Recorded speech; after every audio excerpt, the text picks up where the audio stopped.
Hello everyone. Solid का next topic करते हैं 9.2 का नंबर ऑफ नॉर्मल्स। स्टेटमेंट क्या है हमारे पास? To prove that there are 6 point on an ellipsoid the normal at which pass through a given point this, कि हमारे पास किसी भी इलिप्सॉइड पे 6 पॉइंट होंगे जहाँ से नॉर्मल इस गिवन पॉइंट से पास कर रहे होंगे। ठीक है, या फिर आप किस तरह से स्टेट कर सकते हो? 6 normal can be drawn from a given point two A ellipsoid, कि किसी एक गिवन पॉइंट से आप 6 नॉर्मल ड्रा कर सकते हो किसी इलिप्सॉइड पे। अब सबसे पहले देखो, ये इलिप्सॉइड की इक्वेशन गिवन है। नॉर्मल की इक्वेशन x1 y1 z1 के लिए ये होगी आपके पास कि x माइनस x1 होगा। डिनोमिनेटर में क्या आएंगे? डायरेक्शन कोसाइंस, जो आपके टेंजेंट वाली इक्वेशन से आते हैं। ठीक है, ये आप कर चुके हो पहले, सेम है। इस तरह से आपकी नॉर्मल की इक्वेशन आएगी। अब हम जो आर्बिट्रेरी पॉइंट लेके चल रहे हैं, जहाँ से बोल रहे हैं कि हमारा नॉर्मल पास करेगा, वो पॉइंट है अल्फा बीटा गामा। अगर ये वो पॉइंट है तो ये इक्वेशन नॉर्मल वाली उससे पास कर रही होगी, क्योंकि हम तो यही बोल रहे हैं कि जो नॉर्मल है वो इस पॉइंट से पास कर रहा होगा, तो नॉर्मल की इक्वेशन इस पॉइंट को सेटिस्फाई कर रही होगी। तो यहाँ पे नॉर्मल इक्वेशन में ये पॉइंट रख दो। नॉर्मल की इक्वेशन में पॉइंट रखती है, इक्वल टू आर्बिट्रेरी कांस्टेंट के ले लिया। अब फर्स्ट और लास्ट मेंबर को कंपेयर करो, यह जाएगा x1 माइनस ए स्क्र को इधर प्रोडक्ट कर दो। ठीक है, तो इसको अब यहाँ पे ऐड कर दो। x1 को एलसीएम लोगे तो x1 कॉमन आ जाएगा, यहाँ पे क्या आएगा? ए स्क्र आ जाएगा। जब एलसीएम लोगे तो क्या आएगा? x1 बाई में स्क्र ए स्क्र प्लस के। ठीक है, यहाँ से अब हम x1 की वैल्यू निकाल लेंगे। कैसे? ए स्क्र को इधर प्रोडक्ट कर दो और इसको इधर डिवाइड कर दो। ठीक है, तो x1 आएगा, सिमिलरली ऐसे y1 देन z1। अब हमारे पास जो ये पॉइंट हमने लिया था ये एलिप्सॉइड पे भी लाई कर रहा था, तो एलिप्सॉइड की इक्वेशन को भी सेटिस्फाई करेगा। तो यहाँ पे क्या करो, x1 y1 z1 की जगह पे जो उनकी वैल्यूज़ आई थी ना, वो वैल्यूज़ रख दो। ठीक है, वो वैल्यूज़ रख के अब यहाँ पे क्या करना है, देखो आपको स्केयर कर दो। ठीक है, इनका स्केयर था ना x1 का, तो इस तरह स्केयर करो अलग अलग, ऊपर वाले का अलग कर दिया, नीचे वाले का अलग। अब यहाँ पे देखो, जब स्केयर करोगे तो क्या बनेगा? A square into alpha four, sorry A4 into alpha square. ठीक है, यहाँ पे क्या है? ए स्केयर, तो दो वैल्यू कैंसिल, तो क्या बचेगा? ए स्केयर अल्फा स्केयर। ठीक है, डिनोमिनेटर में ए स्केयर प्लस के होल स्केयर। ठीक है, ऐसे यहाँ पे बी स्केयर बीटा स्केयर, इस तरह से आपके पास इक्वेशन आ जाएगी। अब एलसीएम लेके प्रोडक्ट कर दो। ठीक है, कुछ नहीं किया, सिर्फ एलसीएम लिया हुआ है इन तीनों का और इसको राइट हैंड साइड में प्रोडक्ट कर दिया। अब जो ये इक्वेशन आई है, अब जरा यहाँ पे देखो, यहाँ पे जब स्केयर ओपन करोगे तो क्या आएगा? के स्केयर आ रहा होगा। यहाँ से करोगे के स्केयर आ रहा होगा, यहाँ से करोगे के स्केयर आ रहा होगा। जब इन तीनों का प्रोडक्ट करोगे तो हाईएस्ट पावर क्या आएगी? के की 6 आएगी। इधर करोगे तो 4 आएगी सब जगह पे। ठीक है, यहाँ पे इस साइड आएगी k6, तो हाईएस्ट डिग्री यहाँ पे 6 की सॉरी के की क्या आई है? 6। ठीक है, तो यानी कि हमें यहाँ से के की कितनी वैल्यू मिलेंगी? 6। तो आप ऊपर उन वैल्यू को रखते जाना, 6 पॉइंट निकालते जाना, तो हमारे पास यहाँ पे क्या मिलेगा हमें? hence we have 6 value of k when these value of k are put in 3, यानी कि जब आप यहाँ पे रखोगे इन 6 वैल्यू को तो हमें 6 पॉइंट मिलेंगे normal at which pass through alpha beta gamma. ठीक है, और अगर हम कोऑर्डिनेट देखें फुट ऑफ नॉर्मल के, तो वो आपके पास ये पॉइंट होगा। ठीक है, जो हमारे पास ये आए थे x1 y1 z1, ये वो पॉइंट होंगे। नेक्स्ट है 6 feet of the normal which can be drawn from a given point of ellipsoid are the point of intersection of the ellipsoid and a certain cubic curve, कि जो ये हम normal draw करेंगे 6 given point से किसी ellipsoid पे, ये क्या होंगे आपके पास?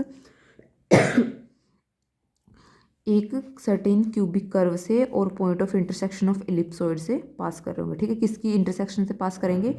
एक क्यूबिक कर्व की और एलिप्सॉइड की। ठीक है, उनके इंटरसेक्शन वाले पॉइंट से पास कर रहे होंगे।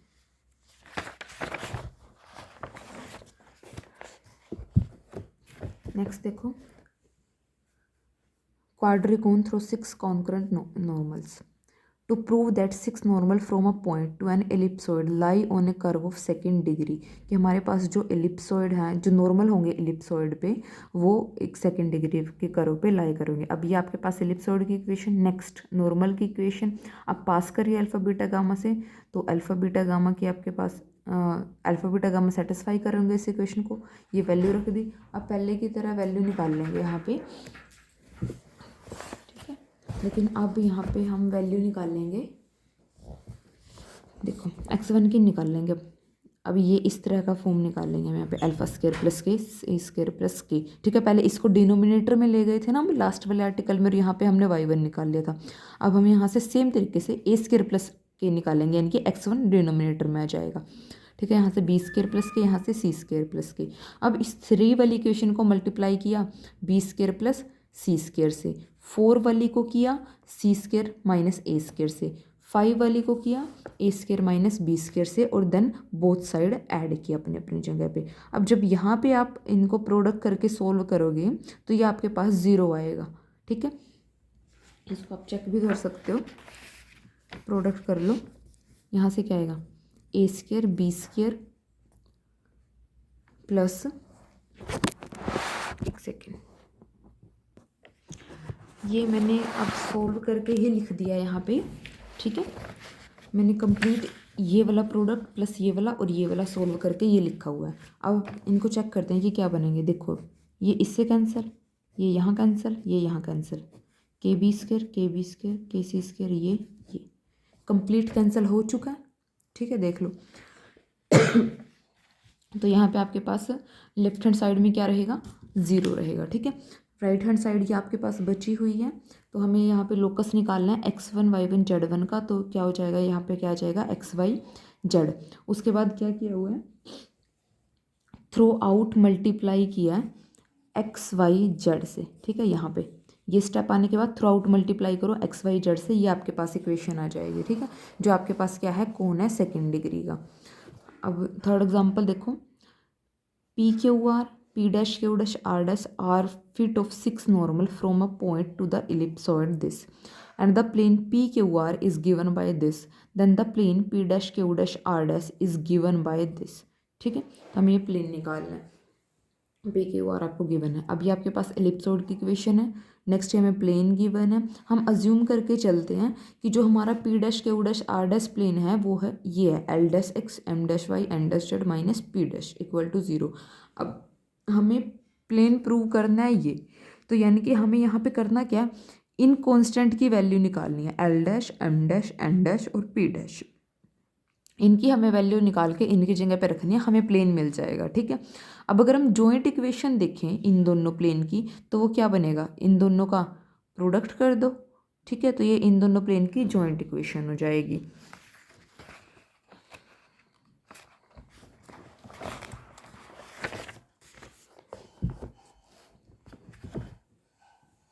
अब अगर हमें निकालनी हो इक्वेशन ऑफ एनी कोनिकॉइड जो कि point of intersection of one और पेयर ऑफ प्लेन से पास कर रहा है, ठीक है, कि जो इलिप्सॉइड के और पेयर ऑफ प्लेन के इंटरसेक्शन से जो पास कर रहा है, उनकी इक्वेशन कैसे निकालते थे।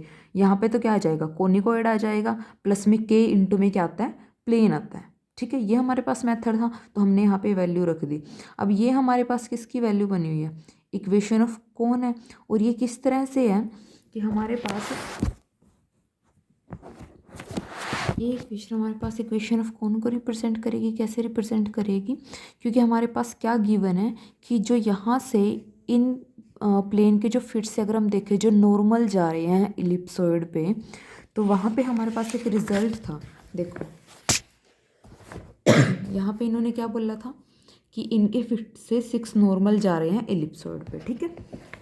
और अभी हमने लास्ट आर्टिकल किया कि अगर 6 नॉर्मल जा रहे हो इलिप्सॉइड से, तो वो किस पे लाई करते हैं, कर्व ऑफ सेकेंड डिग्री, ठीक है। यानी कि जो अभी हमने प्रूव किया था कोन ऑफ सेकेंड डिग्री, यानी कि वो वाले पॉइंट फिर किस पे लाई करेंगे, कोन पे लाई करेंगे, ठीक है। यानी कि वो रिप्रेजेंट करेंगे इक्वेशन ऑफ कोन को। अब यहाँ पे भी हमें यही बताया गया है कि यहाँ से नॉर्मल जा रहे हैं एलिप्सोइड पे इन वाले पॉइंट से, ठीक है। तो यानी कि अब ये किसको रिप्रेजेंट कर रही होगी, जो यहाँ से हमारे पास इक्वेशन आई है, इक्वेशन ऑफ कोन को, ठीक है। सेम एज इट इज़ यही वाला रिजल्ट यूज़ किया है कि 6 normal from a point on ellipsoid lie on a curve of second degree. तो यानी यहाँ सॉरी यहाँ से जो कर्व आएगा वो कोन होगा सेकेंड डिग्री का। अब कोन में हमारे पास क्या कंडीशन थी कि वहाँ पे X square Y square Z square के कोफिशिएंट सबके क्या जाते हैं, इक्वल। तो यहाँ से हमारे पास क्या आएगा, X square Y square Z square equal to constant term equal to 0 होगा, ठीक है। तो यहाँ से आप एक्स स्क्र के कोफिशिएंट निकाल लो पहले और उसको इक्वल टू 0 रखो। तो हमें यहाँ से बेसिकली एल डैश चाहिए, तो इसलिए हम इनको ऐसे कंपेयर कर रहे हैं, ठीक है, कंडीशन का यूज़ करके, ताकि हमें यहाँ से वैल्यू मिल जाए। तो क्या करो, यहाँ से एक्स स्क्र का कोफिशिएंट एक तो यहाँ से आएगा 1 में ए स्क्र, एक जब यहाँ पे प्रोडक्ट करोगे तो क्या आएगा, एल के भी आएगा साथ में, के L L dash x square, तो क्या आ जाएगा, के एल एल डैश, ठीक है। तो यहाँ से एल डैश की वैल्यू निकाल लो। Similarly m dash N dash, और जब कॉन्स्टेंट टर्म को इक्वल टू 0 पुट करोगे तो पी डैश आ जाएगा, ठीक है, इसलिए हमने इसको 0 रखा। तो यहाँ से हमारे पास सभी कांस्टेंट की वैल्यू आ चुकी है, L dash M dash N dash P dash. तो इनको जो हमने यहाँ पे इक्वेशन कंसीडर की थी, ये हमने इक्वेशन कंसीडर की थी, इस इक्वेशन में वैल्यू रख दो, ठीक है। इस इक्वेशन में वैल्यू रखोगे तो आपके पास रिक्वायर्ड इक्वेशन आ जाएगी प्लेन की, जो हमें प्रूव करनी थी, ठीक है। तो यहाँ पे हमारी 9.2 होगी। इसके बाद हमें 9.1 के 8th एग्जाम्पल के लिए, सॉरी 8th क्वेश्चन के लिए एक्सरसाइज के डाउट आया था, तो वो वाला हम सोल्व कर लेते हैं। अब ये देख लो आपके पास क्वेश्चन क्या था, find the locus of foot of perpendicular, ये मैंने परपेंडिकुलर लिखा है इस तरह से, from the origin to the tangent plane to the surface this which cut off from its axis the intercept, the sum of where reciprocal is equal to constant 1 में के। अब हमारे पास इक्वेशन ऑफ एलिप्सॉइड ये given है। अगर हम equation of tangent plane निकाले किसी arbitrary plane L x plus M Y plus N Z equal to K के लिए, तो उसके लिए टेंजेंट प्लेन की इक्वेशन हमारे पास ये बनती है। ये 9th एग्जाम्पल में हम एज इट इज़ निकाल चुके हैं, आप चाहो तो वहाँ से भी देख सकते हो कि अगर हम इक्वेशन ऑफ टेंजेंट प्लेन निकाले एलिप्सॉइड के लिए, किसी प्लेन की, किसी आर्बिट्रेरी प्लेन के लिए, तो वो इस तरह की इक्वेशन आती है, ठीक है। एग्जाम्पल 9 से आप चेक कर सकते हो। अब यहाँ पे हमें क्या चाहिए कि इंटरसेप्ट जो है, ये प्लेन जो इंटरसेप्ट कर रहा है कोऑर्डिनेट एक्सिस को, वो किन पॉइंट पे इंटरसेप्ट कर रहा होगा, ठीक है। इन्होंने कहा है ना कि कट कर रहा है, वो कहाँ पे, एक्सिस पे कट कर रहा है, ठीक है। तो अब ये देखते हैं कि कहाँ किन पॉइंट पे कर रहा है। अगर हम इंटरसेप्ट देखें इसका एक्सिस पे, तो अलोंग एक्स एक्सिस देखो पहले, जब अलोंग एक्स एक्सिस इनका इंटरसेप्ट देखेंगे तो एक्स एक्सिस पे वाई 0 रहा होगा, एक्स 0 जेड 0 रहा होगा, तो यहाँ पे वाई 0 रख दो, जेड 0 रख दो, तो एल एक्स इसके इक्वल आएगा, तो एक्स किसके इक्वल जाएगा, दिस टर्म बाई में एल, तो ये हमारे पास आ गया एल, ठीक है। सिमिलरली जब अलोंग वाई एक्सिस इंटरसेप्ट देखेंगे हम, तो क्या रहेगा हमारे पास, वाई एक्सिस क्या रहेगा, एक्स 0 जेड 0, ठीक है। तो y की वैल्यू क्या जाएगी, दिस बाय में ये 0 सॉरी ये 0 बाय में m आ जाएगा इसके, ठीक है। सिमिलरली जेड के लिए क्या आ जाएगा, इसके डिवाइड में n आ जाएगा। तो ये तीनों क्या आगे कि हमारे कोऑर्डिनेट जो एक्सिस हैं उनको किन पॉइंट पे इंटरसेप्ट करोगे, ये तीनों वो पॉइंट आ गए हमारे पास।